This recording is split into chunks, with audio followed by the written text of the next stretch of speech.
ェリックスドライブ。どうしよう。ダ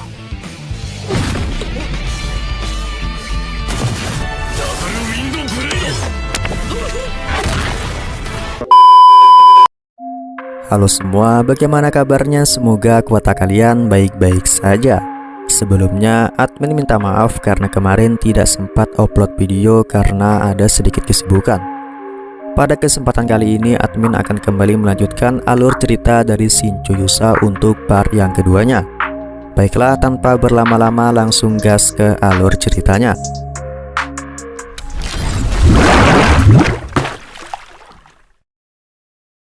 Di part kedua kali ini, cerita dimulai di sebuah penginapan tepatnya di kota Seimol. Di sana setelah saya berhasil menyelamatkan Mash, mereka segera membawa Mash untuk beristirahat. Di kala istirahat, Mash terpikir dengan betapa lemahnya dirinya. Ia sangat berkeinginan untuk menjadi kuat. Pada akhirnya, ia meminta Seiya agar menjadikan mereka muridnya. Berhubung Seiya membutuhkan pengangkut barang-barangnya, ia lalu menerima mereka asalkan mau menjalankan tugas sebagai seorang pengangkut barang. Singkatnya, setelah mereka diterima oleh Seiya sebagai murid, Mash kemudian menceritakan mengenai tempat misterius yang bernama Gua Naga, di mana di sana terdapat sebuah senjata kuat yang dapat membantu Seiya mengalahkan Raja Iblis. Di sana juga diceritakan adalah tempat datangnya Elulu dan Mash, yang saat itu dibawa oleh seekor naga untuk ditakdirkan menjadi rekan dari sang pahlawan. Seiya mau saja pergi, namun sebelum itu Seiya memutuskan untuk kembali ke alam Dewi dahulu untuk melatih dirinya dan juga kedua pengikutnya. Sesampainya di alam Dewi, mereka kemudian mencari Celsius di sebuah tempat makan. Di sana, Rista dan Seiya begitu terkejut ketika bertemu dengan Celsius yang saat itu sedang memasak kue. Begitu juga sebaliknya, Celsius juga amat ketakutan setelah melihat kedatangan Seiya kemari. Sambil berteriak, Celsius memberitahu kalau dirinya sudah tidak ingin berlatih lagi. Hal ini pun menunjukkan kalau Seiya amatlah kuat. Seiya memberitahu bukan ia yang akan menjadi lawan latihannya, melainkan Mash. Ia meminta Celsius agar bisa melatih Mash. Mendengar hal itu, Celsius agak sedikit lega. Apalagi setelah ia mengetahui kalau kemampuan Mash tidak begitu tinggi, ia pun bersemangat untuk melatih Mash. Selanjutnya mereka lalu pergi ke tempat Dewi Api yang bernama Hestiaka. Tujuannya yaitu meminta Hestiaka untuk melatih Elulu. Singkat cerita, setelah kedua anak tersebut diberikan partner untuk berlatih, kini tinggal Seiya yang belum mendapatkan partner latihannya. Kemudian ketika mereka berjalan, tak sengaja Rista menabrak seorang wanita. Wanita tersebut adalah Dewi Kehancuran yang bernama Valkyrie. Hampir terjadi pertengkaran di sana antara Seiya dan Valkyrie, karena Seiya tak terima Rista dilecehkan oleh Valkyrie. Untungnya pertengkaran tersebut berhasil reda setelah Arya menyuruh Valkyrie untuk pergi. Mengetahui Seiya sedang mencari partner latihan, Arya lalu membawa mereka kepada seorang dewi yang bernama Adenela. Adenela adalah dewi perang yang punya level di atas Celsius. Namun kekurangannya, Adenela agak sedikit kurang waras. Di sana Arya kemudian meminta Adenela untuk melatih Seiya. Berhubung Adenela suka melatih, ia pun menerimanya. Adenela kemudian memperlihatkan jurus yang akan dia berikan kepada Seiya. Jurus tersebut dinamakan Pedang Abadi, di mana penggunanya akan memiliki skill kecepatan di atas rata-rata. Namun jurus tersebut memiliki sebuah risiko. Jika tubuhnya tidak cukup kuat, maka mungkin saja tubuhnya akan hancur. Tanpa pikir panjang, Seiya pun menerima risiko yang akan terjadi, serta ia juga meminta Adenela untuk segera melatihnya. Hari pertama latihan semua tampak baik-baik saja. Namun setelah 2 hari latihan, Adenela tampak berubah. Terlihat kalau Adenela sedikit menaruh hati kepada Seiya. Hingga pada keesokan harinya, ketika Seiya bersama yang lainnya akan berangkat menuju Gua Naga, Adenela menghampiri Seiya dengan penampilan yang begitu berbeda. Ia yang sebelumnya terlihat agak gila tiba-tiba berubah menjadi gadis yang amat cantik. Bahkan ia sempat membuatkan kue untuk Seiya serta memintanya agar ia ikut. Namun jawaban Seiya sangatlah mengejutkan. Seiya menolak semua pemberian dari Adenela dan segera pergi meninggalkannya. Sontak saja hal itu pun membuat amarah Adenela meledak-ledak. Namun semarah apapun Adenela, Seiya tidak memperdulikannya dan segera pergi ke tempat selanjutnya. Di tengah jalan mereka sempat bertemu dengan beberapa monster. Akan tetapi semua dapat dikalahkan Seiya dengan mudah tanpa ia mengeluarkan tenaga sedikit pun. sebab ia sudah menciptakan seekor burung Phoenix yang dapat mengalahkan semua monster dengan level di bawah 30. Rista yang melihat hal itu pun cukup terkejut. Karena penasaran, ia lalu memindai seberapa meningkat kekuatan Seiya. Namun yang terjadi, ia malah diserang oleh sebuah ilusi. Ternyata Seiya sudah menyiapkan sebuah teknik yang dapat mencegah seseorang mengetahui level kekuatannya. Singkatnya, sampailah mereka di tempat gua naga. Sayangnya gua tersebut sedang tertutup dan hanya bisa dibuka oleh Elulu dan Mash. Namun sebelum mereka mencoba, Seiya sudah berhasil membuka pintu tersebut dengan teknik pedang abadinya yang baru ia pelajari. Kemudian setelah pintu terbuka, mereka lalu disuruh untuk berpijak di atas tempat yang disiapkan untuk menuju ke desa para naga. Namun lagi-lagi saking hati-hatinya Seiya, ia memilih untuk meletakkan seekor cicak dahulu. Setelah dikira cicak tersebut tidak apa-apa, ia baru berani pergi. Sesampainya di desa naga, mereka sudah dihadang oleh seekor manusia naga yang bernama Lagos. Ia ditugaskan oleh sang pemimpin naga yang bernama Levi untuk mengantarkan Seiya dan yang lainnya pergi menemuinya. Tujuannya adalah untuk memperlihatkan kekuatan yang dimiliki Mash dan Elulu. Terlihat di sana kalau Mash mempunyai kekuatan untuk berubah menjadi seekor naga yang bertujuan untuk membantu sang pahlawan. Sedangkan untuk Elulu, ia diberitahu akan mengemban tugas yang lebih penting dari Mash, yaitu ia akan dirubah menjadi sebuah pedang kuat yang disebut Exjasion untuk membantu Seiya mengalahkan sang Raja Iblis, yang tentunya dengan mengorbankan nyawa Elulu. Mendengar hal itu sontak saja membuat mereka begitu terkejut.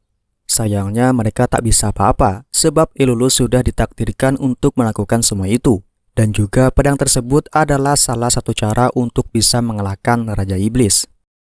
Elulu pun tampak murung setelah mengetahui kebenaran tersebut. Menariknya di sini, sedikit pun Seiya tak peduli dengan hal itu. Ia bahkan melakukan perbelanjaan di saat Elulu sedang bersedih. Dan barang yang ia beli adalah sekantung benih kecepatan, di mana siapa saja yang memakannya akan membuatnya lebih cepat dari sebelumnya. Kemudian sebelum Elulu akan dirubah menjadi pedang Exjasion, para manusia naga mengadakan acara makan-makan dahulu. Terlihat di sana Rista, Seiya, dan Mash begitu lahap memakan makanan tersebut. Tak lama kemudian, upacara pengorbanan Elulu pun dimulai.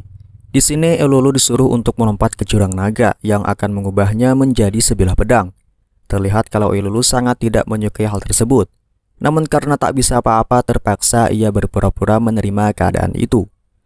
Kemudian ketika Elulu akan dilemparkan ke dalam jurang, Seiya tiba-tiba berada di sana dan segera menolongnya. Alasannya karena ia tidak ingin kehilangan tukang pengangkut barang miliknya. Hal itu pun sontak membuat Rista dan Mash juga berani untuk melawan. Namun sayangnya karena makanan yang mereka makan sebelumnya sudah dimasukkan racun, mereka semua pun mengalami kelumpuhan. Kemudian di saat Elulu akan dilemparkan kembali, tiba-tiba Seiya mampu untuk melawan. Hal itu pun membuat mereka semua terkejut. Rupa-rupanya setelah Seiya memakan makanan yang diberikan kepadanya, diam-diam ia memuntahkan makanan tersebut. Ia beralasan kalau makanan yang dibuat oleh kadal sangat menjijikan. Karena tak ada pilihan lain, Levi pun merubah wujudnya ke bentuk naga untuk memaksa Seiya menyerahkan Elulu. Untungnya Seiya yang penuh persiapan membawa pedang dragon yang dikatakan satu-satunya item yang bisa melukai naga. Dan lagi-lagi pedang tersebut dibuat Seiya menggunakan 100 rambut Rista yang digabungnya dengan pedang platinum. Walaupun pedang tersebut dapat melukai Levi, sayangnya satu serangan masih belum cukup untuk mengalahkannya. Cara licik pun digunakan oleh Levi. Ia mengaktifkan kutukan yang ada di kalung Elulu yang sebelumnya ia pakaikan, di mana hal tersebut membuat nyawa Elulu terancam. Seiya pun memberikan peringatan kepada Levi agar segera mengangkat kutukan tersebut. Namun Levi menolaknya dan lebih memilih untuk bertarung dengan Seiya. Dirinya kemudian mengaktifkan perisai emas untuk menahan segala serangan Seiya. Berhubung perisai tersebut sangatlah keras, Seiya pun menggunakan benih kecepatan yang ia beli tadi. Digabung dengan pedang dragon miliknya serta jurus pedang abadi yang ia miliki, membuat kecepatan Seiya bertambah 100 kali lebih cepat. Ia pun menggunakan kecepatan tersebut untuk menipis perisai Levi sedikit demi sedikit. Namun tetap saja perisai tersebut tidak dapat dihancurkan. Untungnya berkat usahanya Seiya dapat mengalahkan Levi dengan menjatuhkannya ke dalam jurang. Dengan begitu item terkutuk yang menenggut nyawa Elulu dapat dihentikan. Tak lama kemudian dari dalam jurang muncul sebuah pedang yang terbang ke atas. Sia pun mencampurkan pedang tersebut dengan darah Elulu agar merubahnya menjadi pedang Ekjazion. Padahal pedang tersebut hanyalah pedang platinum racikan Seiya. Hal itu ia lakukan agar kaum naga tidak ada niatan lagi untuk mengorbankan Elulu. Kemudian ketika mereka akan keluar dari gua tersebut, mereka dihadang oleh pasukan Seimol. Ternyata mereka meminta Seiya dan yang lainnya agar mengalahkan iblis lalat yang saat ini menyerang tempat mereka. Tanpa pikir panjang, Seiya dan yang lainnya segera bergegas pergi ke sana. Mereka pun sungguh terkejut ketika mengetahui kalau musuh yang menyerang sangatlah banyak. Di sana juga ada pemimpin mereka yang bernama Belbob. Dilihat dari kekuatannya, monster tersebut tidaklah terlalu kuat, namun memiliki kecepatan yang luar biasa. Untuk sementara, Seiya dan yang lainnya memutuskan untuk melakukan pengintaian dahulu. Rupa-rupanya bukan hanya cepat, lalat-lalat tersebut juga cukup besar serta begitu lincah. Bahkan mereka dengan mudah membantai pasukan Seimol yang sedang menyerang. Hal itu pun tentunya membuat sang pemimpin pasukan yang bernama Rosali amat ketakutan. Setelah para lalat tersebut pergi, Seiya dan yang lainnya kemudian menghampiri Rosali. Rosali pun amat senang, bahkan ia menyuruh pasukannya agar bertarung kembali. Namun sang bawahan yang bernama Carlo menyuruh Rosali untuk tidak melakukan hal tersebut, karena pasukan mereka saat ini sedang kelelahan. Kemudian mereka lalu dibawa ke kastil miliknya untuk melakukan rapat penyerangan. Saat rapat tersebut berlangsung, Seiya memutuskan agar ia lebih baik pulang dan melakukan latihan. Sebab menurutnya peluang mereka untuk menang saat ini sangatlah sedikit. Namun Rosali memaksa Seiya agar tetap di sini. Tetapi Seiya tetap bersikeras untuk pulang, karena seperti yang ia katakan, dirinya sudah mengamati kemampuan dari lalat tersebut, dan peluang untuk mereka menang sangatlah sedikit. Mengetahui kalau Seiya diam saja saat pembantaian pasukannya, Rosali pun tiba-tiba marah. Bahkan sempat terjadi perdebatan di sana. Namun menurut Seiya, itu karena Rosali sendiri saja yang kurang strategi. Mendengar hal itu, amarah Rosali lalu semakin membludak dan hampir menyerang Seiya. Akan tetapi, semua serangannya dibalas oleh Seiya tanpa membedakan antara perempuan atau laki-laki. Tak ingin membuang waktu, Seiya dan yang lainnya kemudian pulang. Di alam Dewi, Seiya mengungkapkan kekesalannya terhadap Rosali. Ia berkata Rosali amat membuatnya jengkel karena ia terus menyuruh pasukannya maju di saat tidak ada peluang untuk menang. Dan bukan hanya Seiya yang kesal, admin juga sedikit kesal terhadap sifat dari Rosali ini. Singkat cerita, pada akhirnya Seiya pun menemukan cara mengalahkan pasukan lalat, yaitu dengan panah. Dengan segera mereka pergi ke tempat Dewi yang punya kemampuan memanah yang begitu hebat di sebuah hutan yang bernama Mistis. Di sana Mistis memperlihatkan bagaimana kehebatan memanahnya yang ia sebut Shining Arrow, di mana ia dapat menggandakan anak panah menjadi beberapa bagian. Singkatnya, Seiya pun mau menerima jurus yang diberikan. Namun sebelum itu Seiya harus menguasai teknik pemanggilan busur dahulu. Ia pun meminta Elulu untuk mengajarinya. Dan hanya dengan beberapa langkah, Seiya sudah mampu menciptakan busur tersebut. Latihan pun akhirnya dilaksanakan. Kemudian saat Rista dan yang lainnya gabut menunggu Seiya latihan, Cercius tiba-tiba menghampiri mereka dengan wajah ketakutan. Ia memberitahu kalau Seiya saat ini sedang dalam bahaya, sebab Adenela sangat marah terhadap Seiya akibat kejadian semalam. Mengetahui hal tersebut, Rista pun segera menemui Arya untuk meminta bantuan. Arya menyarankan agar Rista tidak usah khawatir, sebab Adenela tidak akan membunuh Seiya. Mendengar hal itu, Rista pun agak sedikit tenang. Kemudian pembicaraan pun lalu beralih kepada Elulu dan Mash, di mana Ade menyadari kalau Elulu dan Mash punya bakat terpendam. Ia pun segera membantu mereka untuk membuka bakatnya tersebut. Di saat semua orang sibuk, Rista lalu mencoba mendatangi tempat Adenela, tujuannya untuk melihat apakah ia baik-baik saja. Namun ternyata ia tidak baik-baik saja. Terlihat kalau Adenela tampak sedikit gila sambil terus menanyakan keberadaan Seiya kepada Rista. Rista yang tak ingin Seiya terluka segera memberitahukan apa yang terjadi, serta menyuruh Seiya agar segera pergi. Namun semua sudah terlambat, sebab Adenela telah menemukan Seiya. Hampir terjadi perkelahian di sana karena Adenela begitu marah. Untungnya Seiya dapat mengatasi hal tersebut dengan sedikit memberikan perhatian kepada Adenela yang membuat Adenela tersipu.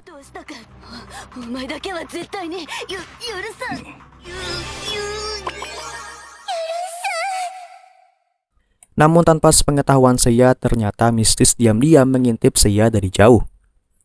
Setelah itu adegan berpindah kepada Rista yang menemui Arya untuk melihat hasil latihan dari Elulu dan Mash. Rista pun begitu terkejut sebab hanya beberapa saat latihan mereka sudah bisa mengeluarkan kekuatan aslinya. Seperti Mash yang dapat merubah semua bagian tubuhnya menjadi naga, serta Elulu yang bisa mempercepat atau memperlambat sesuatu jika ia menyentuhnya. Rista pun amat sangat senang sekali.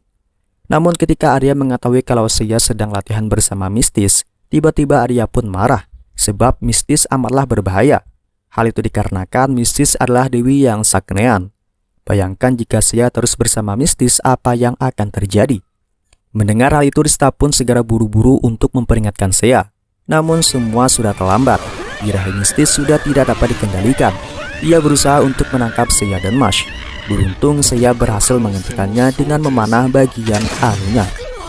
Dirasa latihannya sudah cukup, Seiya pun memutuskan untuk kembali ke kota Saemol guna mengalahkan iblis-iblis lalat. Singkatnya mereka pun kemudian berangkat.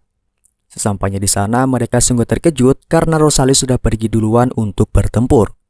Namun bagi Seiya tak masalah sebab Rosalie bisa digunakan sebagai umpan saat ia akan melancarkan serangan kepada pemimpin lalat. Sayangnya rencananya gagal karena dengan bodohnya Rosalie berteriak sehingga menyebabkan ia ditangkap. Melihat hal itu, Seiya pun segera menyuruh Rista untuk mengikutinya. Sementara dirinya diam-diam akan menyerang dari jauh. Namun lagi-lagi karena kebodohan Rosalie yang mengatakan kalau Seiya ada di sini menyebabkan rencana Seiya dapat dibaca. Sang pemimpin lalat pun terbang lebih tinggi agar Seiya tidak dapat melancarkan serangannya.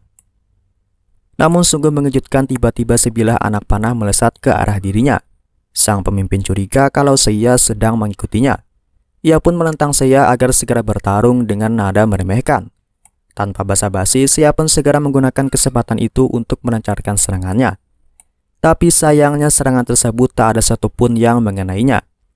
Saat sang pemimpin tersebut sudah kegirangan akan menang melawan Seiya, tiba-tiba panah tersebut berbalik yang menembus perut dari sang pemimpin lalat. Rupa-rupanya Seiya sudah mempersiapkan hal tersebut, di mana ia merubah panah miliknya menjadi seekor burung phoenix untuk berjaga-jaga kalau serangannya melesat. Pada akhirnya sang pemimpin lalat pun dapat dikalahkan. Setelah sang pemimpin mati, Seiya pun menyuruh Mash dan Elulu untuk menghabisi lalat-lalat yang tersisa, karena Seiya mengetahui kalau mereka punya kekuatan baru. Namun sebelum sempat mereka mengeluarkan jurus, Seiya sudah membunuh semua lalat yang tersisa dalam beberapa detik. Tak lupa ia juga membasmi tubuh-tubuh lalat tersebut sama seperti yang ia lakukan sebelumnya. Tak lama Rosalie kemudian datang untuk memberitahu mengenai baju zirah legendaris di sebuah kuil, tepatnya di desa yang bernama Izale. Ia memberitahu kalau zirah tersebut adalah zirah yang disiapkan oleh seorang petapa guna mengalahkan sang raja iblis. Tanpa basa-basi mereka pun segera pergi ke sana. Namun sungguh mengejutkan kalau tempat tersebut sudah hancur. Dan yang menghancurkan tempat tersebut adalah seorang kakek yang bernama Kilkaful bersama dengan monster peliharaannya. Dan yang lebih mengejutkan, ia juga menghancurkan zirah legendaris yang diberitahu Rosalie sebelumnya. Jika kalian suka, lanjut ke part 3-nya.